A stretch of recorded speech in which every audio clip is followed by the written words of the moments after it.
তোমাদের কারোর কারোর পড়তে বসতেই বিরক্তি লাগছে, প্রথম কথা পড়া কথাটা শুনলেই একটা অত্যন্ত তিতকুটে ভাব লাগছে, মনের মধ্যে একটা বিরক্তি আসছে। আবার কেউ কেউ যারা মনস্থির করেছো হ্যাঁ পড়তে বসি, ক্লাস 11-এর জন্য প্রস্তুতি নিই, মাধ্যমিকের রেজাল্ট বেরোনোর আগে খানিকটা এগিয়ে থাকি, তাদের ক্ষেত্রেও অনেক ক্ষেত্রে যেটা হয় যে পড়তে বসছো, পড়তে বসবার পরে আর বেশিক্ষণ সেটাকে কন্টিনিউ করতে পারছো না, যেভাবে একটা পরীক্ষার আগে প্রিপারেশন নেয় বা পড়াটা খুব দ্রুত এগোয়। আচ্ছা, এটা কেন হয়? ঠিক এই যে জায়গাটা তোমাদেরকে বললাম, এই বিরক্তি, মানে প্রিপারেশন নেওয়া, বিভিন্ন রকম স্ট্র্যাটেজি করা, এটা সেটা নানান রকম পড়া শুরু হলে বিভিন্ন ধরনের কাজ থাকে, সেসব তো দূরে থাক, পড়ার কথাটা মাথায় আসলেই একটা বিরক্তি চেপে ধরছে, ধুস, ও আর ভাল লাগছে না। মাথায় রাখো, প্রতিটি বছর, বছরের পর বছর ধরে প্রতিটি বছর ঠিক এই জায়গাটা, এই কারণটার জন্যে কিন্তু অনেক সফল, অনেক প্রতিভাবান, পরিশ্রমী ছাত্র ছাত্রী যারা আগামী দিনে খুব কৃতী হতে পারত, তারা এই জায়গাটায় গিয়ে কিন্তু আটকে যায়, যাকে বলে ঝরে যায়, সেই সম্ভাবনাগুলো আর বিকশিত হয় না। কেন বলো তো?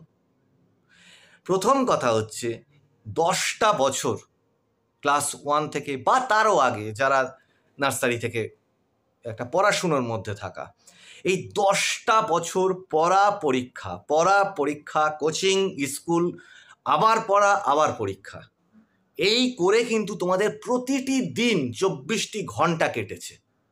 আর যে মুহূর্তে মাধ্যমিকের লাস্ট পরীক্ষাটা হয়ে ঘন্টাটা পড়ে গেছে আর পরীক্ষার হলের বাইরে এসেছো, আমি বলেও ছিলাম এর আগের ক্লাসগুলোতে তোমাদেরকে, তখন আগের পিছনের ক্লাসগুলো তোমরা দেখো যারা মনে রেখেছো, এখন যারা 11-এ উঠবে তাদের হয়তো মনে পড়বে যে আমরা বারবার বলেছিলাম এইখানটা সাবধান থেকো।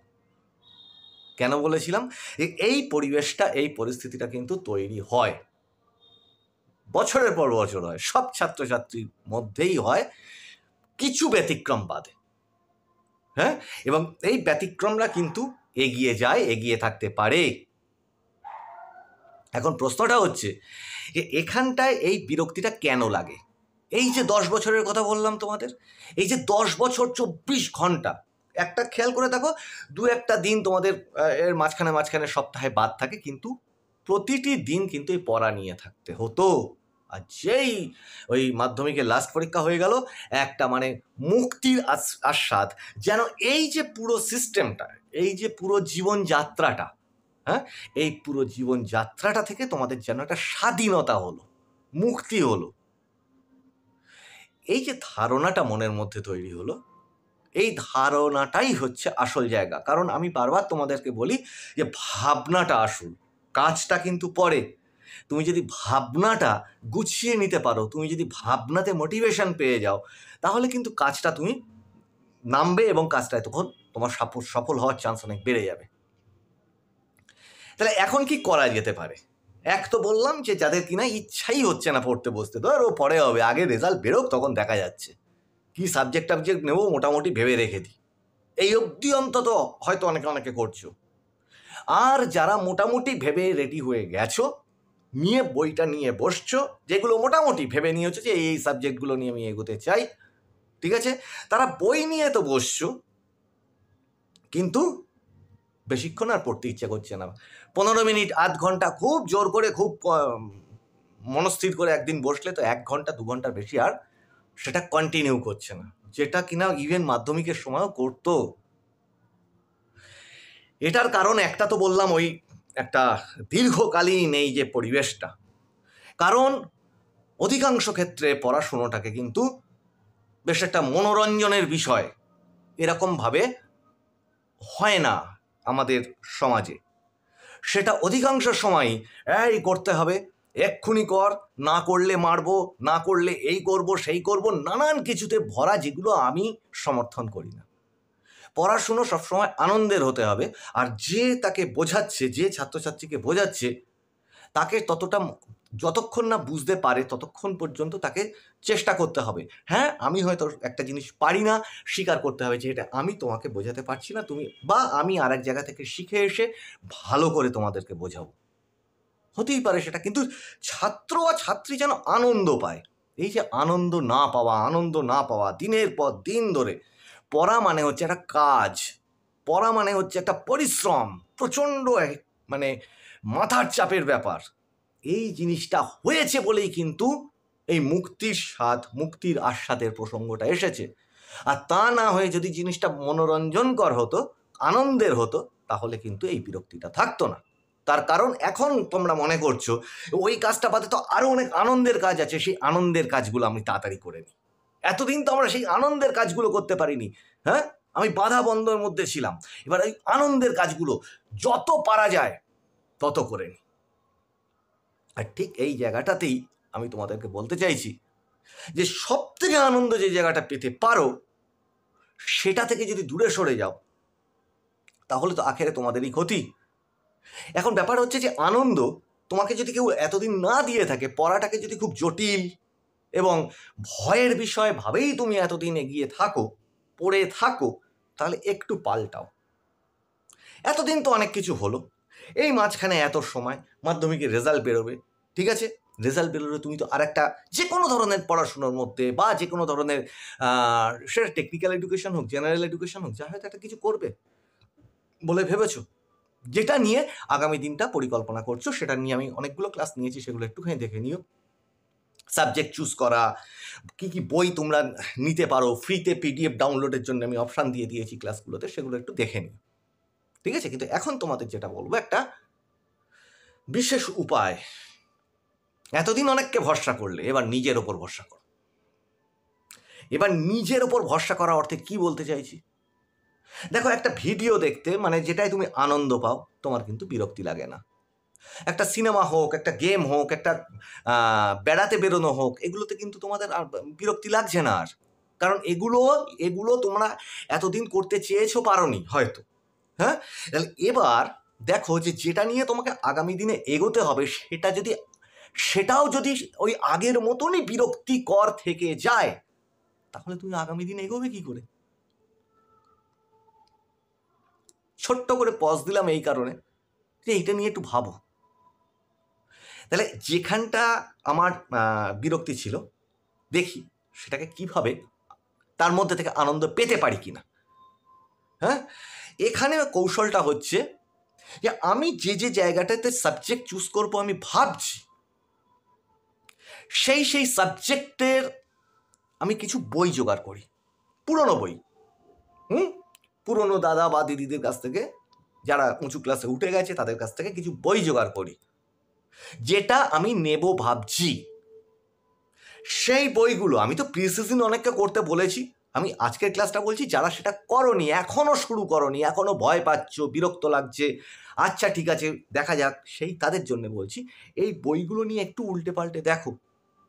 যদি মনে হয় সেই বইটা তোমার খুব কঠিন লাগছে, জটিল লাগছে, দেখো বইটা তো অবশ্যই তোমার মাধ্যমিকের মতো পরিচিত বই নয়, বইটা অবশ্যই অপরিচিত একটা বই। এবার ওই অপরিচিত বইটা কিন্তু তোমার যদি দেখো পুরোটাই দুর্বোধ্য লাগছে, তাহলে তুমি 10 বার ভাবো যে সেই সাবজেক্টটা নিয়ে তুমি এগোবে কিনা। কিন্তু তুমি যদি জিনিসটার সাথেই পরিচিত না হও আর চিন্তা করে রেখে দাও আমি অমুক সাবজেক্ট নেবো, তমুক সাবজেক্ট নেবো, এটা নিয়ে আমি এগোবো, তাহলে আমার মনে হয় একটা সূক্ষ্ম ভুল হয়ে যাচ্ছে। একটু বুঝে নাও যেটা নিয়ে এগোতে চাইছো তার সঙ্গে একটু তো পরিচিত হওয়ার দরকার। হ্যাঁ, যে ওইটার ভিতরে কি আছে। আমি আবার বলছি, তার জন্যেই কিন্তু অনেকে বই কিনতে পারা মুশকিল হয়, জোগাড় করা মুশকিল হয়। তার জন্যে যেটা সহজে পারা যায়, এনসিইআরটির বই ডাউনলোডে আমি দিয়ে দিয়েছি একটি ক্লাসে, সেখান থেকে এনসিইআরটি বই, বাংলায় এনসিইআরটি বই বলে ক্লাসটার নাম আছে থাম্বনেলে, ঠিক আছে। সাকসেস টিপস যে প্লেলিস্ট আছে তাতে ওই ক্লাসটা পেয়ে যাবে। আমি পারলে এখানে এই ক্লাসটার ডেসক্রিপশানে ওই ক্লাসটার লিঙ্ক দিয়ে দিচ্ছি। তাহলে ওই বইগুলো একটু তুমি ধরো 3টে সাবজেক্ট চুজ করেছো, ধরো হিস্ট্রি, জিওগ্রাফি, পলিটিক্যাল সায়েন্স এরকম কিছু চুজ করেছো, কি ধরো ফিজিক্স, কেমিস্ট্রি, বায়োলজি চুজ করেছো, এরকম যা হয় একটা কিছু আছে, কি অ্যাকাউন্টেন্সি চুজ করেছো, স্ট্যাটিস্টিক্স চুজ করেছো, যেটাই চুজ করো না কেন, সেই 3টে বইকে বা 4টে বইকে একটু ডাউনলোড করো তোমার পছন্দ মতো করে। সেই বইটা পিডিএফ, তো সেই বইটা পিডিএফ হোক, বা যদি তোমাদের আগের ক্লাসের হার্ড কপি জোগাড় করতে পারো তাহলে হার্ড কপিটা জোগাড় করে একটু উল্টে দেখো। আধ ঘন্টা করে অন্তত একটু উল্টে দেখো কি কি চ্যাপ্টার তার মধ্যে রয়েছে, কি কি জিনিস আছে, এটা আমার কি ভালো লাগছে নাকি খারাপ লাগছে। এই ধারণাটা যতক্ষণ পর্যন্ত না হচ্ছে তাহলে কিন্তু তুমি কি হচ্ছে, মানে সামনেটা অন্ধকার, অন্ধকারে তুমি হাতড়ে বেড়ানো হবে ব্যাপারটা। মানে পুরোটাই তোমার কাছে রহস্যে ঢাকা। তাহলে এই রহস্যটা উন্মোচন করার দরকার। 2 নম্বর জিনিস হচ্ছে যে এই যদি সেটা তোমার ভালো লাগে সেই বইটাকে, তাহলে এতদিন তোমার যদি, আমি বললাম যে প্রথাগতভাবে মানে যাদের খুব অসহ্য লাগতো পড়াশোনাটা তাদের ক্ষেত্রে বলছি কিন্তু এই কথাগুলো। হ্যাঁ, তো এবার দেখো যে তুমি সেটাকে কিভাবে তুমি পারো, তুমি কতটা পড়ে এগোতে পারো, এই বিশ্বাসটা কিন্তু সবার আগে দরকার।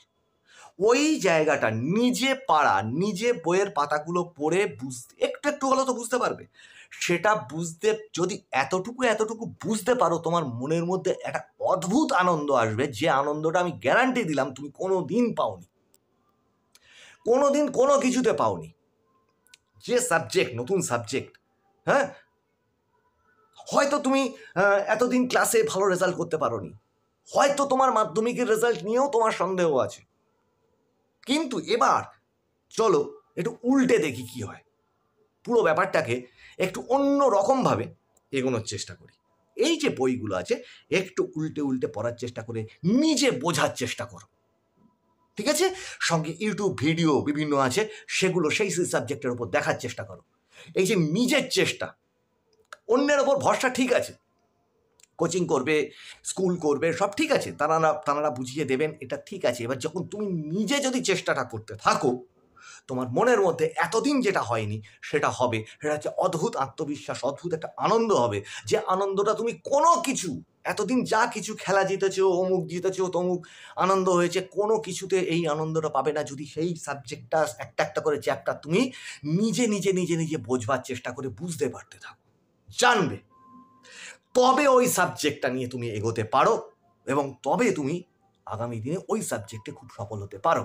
আর যদি দেখো সেই সাবজেক্টটা প্রচণ্ড অসুবিধা লাগছে, তাহলে তুমি 10 বার ভাবো, ভেবে আবার নতুন সাবজেক্ট কম্বিনেশন নিয়ে চিন্তা করো। গেল প্রথম অংশ।